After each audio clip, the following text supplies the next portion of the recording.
ইরানের সর্বোচ্চ নেতা ও সশস্ত্র বাহিনীর সর্বাধিনায়ক আয়াতুল্লাহ সৈয়দ আলী খামেনির নির্দেশে মেজর জেনারেল আমির হাতেমিকে ইরানের সেনাবাহিনীর প্রধান কমান্ডার হিসেবে নিয়োগ দেওয়া হয়েছে।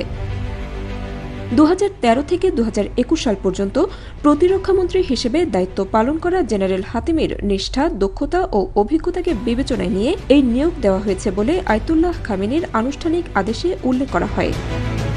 নিয়োগপত্রে বলা হয়েছে, সেনাবাহিনীর বিশাল ও বিশ্বস্ত জনশক্তি, পবিত্র প্রতিরক্ষা যুদ্ধ ও তৎপরবর্তী সময়ে অর্জিত অভিজ্ঞতা কাজে লাগিয়ে আপনার নেতৃত্বে যুদ্ধ প্রস্তুতি জোরদার, আধ্যাত্মিক ও আদর্শিক ভিত্তি শক্তিশালী করা, সেনা সদস্যদের কল্যাণ, উন্নয়ন এবং সশস্ত্র বাহিনীর অন্যান্য শাখার সঙ্গে সমন্বয় আরও ত্বরান্বিত হবে বলে প্রত্যাশা করা হচ্ছে।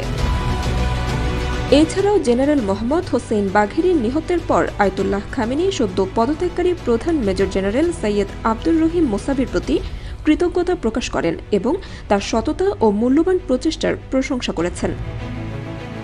একই সঙ্গে Ayatollah Khamenei major general Syed Abdur Rahim মোসাভিকে সশস্ত্র বাহিনীর চিফ অব স্টাফ হিসেবে নিয়োগ দেন।